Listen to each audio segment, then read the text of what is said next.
Guys, welcome back to our channel SSC study 1 में, जिसमें हम ज्योग्राफी की आज 13 और 14 क्लास को कवर करेंगे। इसमें हमारा टॉपिक दर्रे चल रहा था, तो कुछ राज्यों के हमारे दर्रे रह गए थे जो मैडम ने 13 क्लास में कवर कराए हैं। आइए स्टार्ट करते हैं। यहाँ पर देखिए मणिपुर में कौन कौन से दर्रे हैं। तो तुजुक दर्रा, यह दर्रा मणिपुर को म्यांमार से जोड़ता है। फिर है दीफू दर्रा, यह अरुणाचल प्रदेश में है। दीफू दर्रा, तो इससे इम्पोर्टेंट क्वेश्चन बनता है, यह भारत, चीन व म्यांमार के त्रिजंक्शन पर स्थित है। तो पूछा जाता है कौन सा दर्रा त्रिजंक्शन पर स्थित है, तो आपको बताना है दीफू दर्रा। अब यहाँ पर देखिए असम का कौन सा होगा, लिखापानी दर्रा, यह तिनसुकिया जिले में स्थित है। अब आते हैं राजस्थान पर। यहाँ पर देखिए राजस्थान में पिपली घाट दर्रा है और गोरन घाट दर्रा। तो ये दोनों दर्रे कहाँ के हैं, राजस्थान के। मोस्टली उनके दर्रे याद करने हैं जिनका मैम ने दर्रा बता रखा है। बाकी जो इम्पोर्टेंट होगा मैम उनके बारे में पॉइंट ऐड कराकर आपको याद करा देती है।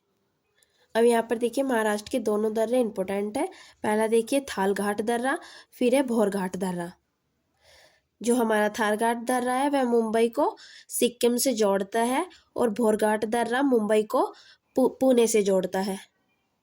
अब यहाँ पर देखिए केरल के दर्रे। तो केरल का कौन सा है, पालघाट दर्रा, और इसमें एक और दर्रा है सैनकोटा दर्रा। अब हमारे लिए पालघाट दर्रा बहुत इंपॉर्टेंट है। यह नीलगिरी व अन्नामलाई पहाड़ियों के मध्य स्थित है। यहाँ पर देखिए ऊपर नीलगिरी पहाड़ियाँ हैं और नीचे अन्नामलाई पहाड़ियाँ हैं और बीच में क्या है, पालघाट दर्रा। अब हमारे यहाँ पर सारे दर्रे कंप्लीट हो चुके हैं। जो भी मोस्ट इम्पोर्टेंट थे वो मैम हमें सारे करा दिए हैं। अब हमारे ग्लेशियर स्टार्ट होंगे, तो चलिए देखते हैं। तो यहाँ पर देखिए अब हमारे ग्लेशियर स्टार्ट हो जाएंगे। तो भारत के प्रमुख ग्लेशियर जिनको हिंदी में हिमांदर कहा जाता है, और यह यहाँ पर देखिए घाटी में धीरे धीरे चढ़ने वाली बर्फ, यानी ग्लेशियर कैसे बनते हैं, तो जो घाटियों में धीरे धीरे चढ़ने वाली बर्फ होती है उससे ग्लेशियर बनता है। अब यहाँ पर देखिए पहले काराकोरम श्रेणी पर स्थित ग्लेशियर, तो कौन कौन से होते हैं। अब जैसे दो पर्वत है और पर्वत के बीच में थोड़ा कम उठाव सी जमीन हो जाती है, तो उनको ग्लेशियर बोलते हैं। और उन पर बर्फ चढ़कर वे थोड़े ऊंचाई से वाले पहाड़ से हो जाते हैं। ज़्यादा बड़े पहाड़ नहीं होते, ना ज़्यादा छोटे पहाड़ होते, तो श्रेणियों के मध्य में वे स्थित रहते हैं। तो पहला देखिए काराकोरम श्रेणी पर कौन से मिलेंगे हमें, ससाइमी ग्लेशियर, सियाचिन ग्लेशियर और बाल्ट्रो ग्लेशियर। अब ये जो हमारा सियाचिन ग्लेशियर है, इससे नुब्रा नदी निकलती है। कौन सी नदी, तो नुब्रा नदी। पूछा जाता है सियाचिन ग्लेशियर से कौन सी नदी निकलती है, तो आप बताएंगे नुब्रा नदी। अब हम देखेंगे उत्तराखंड के ग्लेशियर। तो पहला कौन सा रहेगा, मिलाम सतोपथ ग्लेशियर, जिसको बद्रीनाथ ग्लेशियर भी कहा जाता है। और यहाँ पर देखिए इससे अलकनंदा नदी निकलती है। फिर है गंगोत्री ग्लेशियर, भगीरथी नदी निकलती है। यमुनोत्री ग्लेशियर, इससे यमुना नदी निकलती है। केदारनाथ ग्लेशियर, इससे मंदाकिनी नदी निकलती है। पिंडारी ग्लेशियर, जिन पर स्टार है वे मोस्ट इम्पोर्टेंट है, उन्हें आपको डेफिनेटली पक्के पक्के याद करने हैं। रालम ग्लेशियर, नामिक ग्लेशियर और कंफनी ग्लेशियर। तो ये सब हमारे कहाँ के हैं, उत्तराखंड के। अब हिमाचल प्रदेश के देखिए, हिमाचल प्रदेश के ग्लेशियर। पहला होगा भारदंग ग्लेशियर, बड़ा सिगरी ग्लेशियर और नीलकंठ ग्लेशियर। अब यहाँ पर देखिए जम्मू कश्मीर के ग्लेशियर, तो रुपेल और या रूपल ग्लेशियर, इसका एक ही मोस्ट इम्पोर्टेंट है। फिर यहाँ पर सिक्किम के ग्लेशियर देखिए, लोकन ग्लेशियर और जेमू ग्लेशियर। अब देखिए यहाँ पर छठा अरुणाचल प्रदेश के ग्लेशियर, तो बिचोम ग्लेशियर और कांगटो ग्लेशियर। यहाँ पर देखिए ओननी ग्लेशियर, यानी केवल ग्लेशियर उत्तर भारत में ही स्थित है, दक्षिण भारत में नहीं। ये पॉइंट आपको याद रखना है। अब हमारी 15वीं क्लास स्टार्ट हो जाएगी। 13 और 14 इसीलिए इतनी कम है क्योंकि मैम की जो छोटी बेटी है उसकी तबीयत खराब थी, तो मैडम ने बहुत कम टाइमिंग की क्लासेस कराई थी। वे मोस्टली 25 या 23 मिनट्स की थी, तो इसलिए उनमें बहुत कम कंटेंट हुआ था। तो आज हमारी 15वीं क्लास रहेगी, इसमें हम पढ़ेंगे घाटियाँ। अब यहाँ पर देखिए घाटियाँ किस आकार की होती है, तो यू आकार की और वी आकार की हमें दो प्रकार की घाटियाँ देखने के लिए मिलती है। यहाँ पर देखिए पॉइंट, पहाड़ी या पर्वतों के बीच निचले क्षेत्रों में मिलती है, नदी या ग्लेशियर द्वारा अपर्दन से बनी होती हैं क्या, पहाड़ियाँ।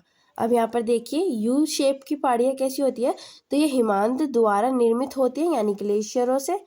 और वी शेप की पहाड़ियाँ होती है हमारी, तो ये नदी के ऊपरी भाग के में तेज कटाव के कारण बनती है। यानी जब नदी का तेज बहाव होता है तो जो नदी की धार होती है वो बहुत तेज से आगे बढ़ती है और टकरा टकरा कर जमीन को काटती है, जिससे वे नुकीली बन जाती है। अब इसमें एक शब्द पूछा जाता है गार्ज, तो गार्ज क्या है, यह एक संकरी गहरी घाटी जो नदी के तेज कटाव से बनती है, तो वह है। यहाँ पर देखिए भारत की प्रमुख घाटियाँ यानी वैली, इंग्लिश में घाटियों को क्या बोला जाता है, वैली। लद्दाख में देखिए मरखरा घाटी, नुब्रा घाटी और जम्मू कश्मीर की है कश्मीर घाटी। अब हिमाचल प्रदेश की देखिए कुछ प्रमुख घाटियाँ, चंबा घाटी, कांगड़ा घाटी, स्पीति घाटी, पंगी घाटी, पांगी घाटी, कुल्लू घाटी। यह धौलावीरा व पीरपंजाल श्रेणी के बीच स्थित है और इसको देवताओं की घाटी भी कहा जाता है। अब हिमाचल प्रदेश की अन्य घाटी, ये कभी पूछी नहीं गई एग्जाम में, बट मैम ने लिखवा दी थी, किन्नौर, पर्वती, सांगरला, मालना घाटियाँ आदि हैं। अब उत्तराखंड की देखिए दून घाटी, जोहर घाटी, धर्मा घाटी और सौर घाटी, नेलांग घाटी। तो ये कहाँ की है, उत्तराखंड की है। और इसमें एक घाटी है फूलों की घाटी है, मोस्ट इम्पोर्टेंट है उत्तराखंड की। इसको कुमाऊं हिमालय में स्थित है, यानी फूलों की घाटी कहाँ स्थित है, तो कुमाऊं हिमालय में स्थित है। और ये इसकी सबसे ऊंची चोटी यानी कुमाऊं हिमालय की सबसे ऊंची चोटी कौन सी है, नंदा देवी। अब यहाँ पर देखिए वेस्ट बंगाल की कौन सी होगी, न्योरा घाटी, सिक्किम की चुम्बी घाटी या युथांग घाटी, नागालैंड की जुकू घाटी, आंध्र प्रदेश की अराकू घाटी और गांधीकोटा घाटी। ये इम्पोर्टेंट है, यह भारत की विशाल घाटी है, यानी पूरे भारत में सबसे विशाल घाटी कौन सी है, तो गांधीकोटा है, यानी गांधीकोटा घाटी। और यह पेन्नार नदी पर स्थित है। अब यहाँ पर देखिए केरल की शांत घाटी या साइलेंट घाटी, ये भी इम्पोर्टेंट है, मोस्टली पूछी जा चुकी हैं ये दोनों घाटियाँ।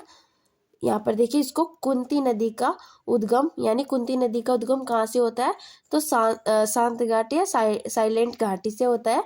और ये जस्ट जो हमारी नीलगिरी है उसकी जस्ट बराबर में है, यानी नीलगिरी श्रृंखला से बिल्कुल लगी हुई घाटी है ये।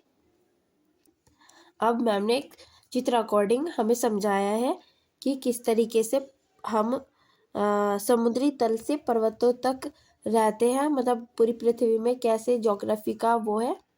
आइए देख लीजिए, यहाँ पर देखिए जैसे ये क्या है, तो यह एक, यहाँ पर देखिए समुद्री तल, फिर आते हैं मैदान, फिर उससे ऊपर क्या आएगा, पठार से ऊपर पहाड़ी और पहाड़ी से ऊपर पर्वत, और फिर पर्वत ऊंचे होते हैं, सबसे बड़े होते हैं क्या, पर्वत, और सबसे नीचे क्या होता है, समुद्री तल। अब ये वाली चीज़ें मैम 16वीं क्लास में बताएंगी हमें, तो ये सब हम 16वीं क्लास में पढ़ेंगे। बाकी दोस्तों अगर आपको वीडियो अच्छा लगता है तो like, comment, subscribe and thank you. Vande Mataram.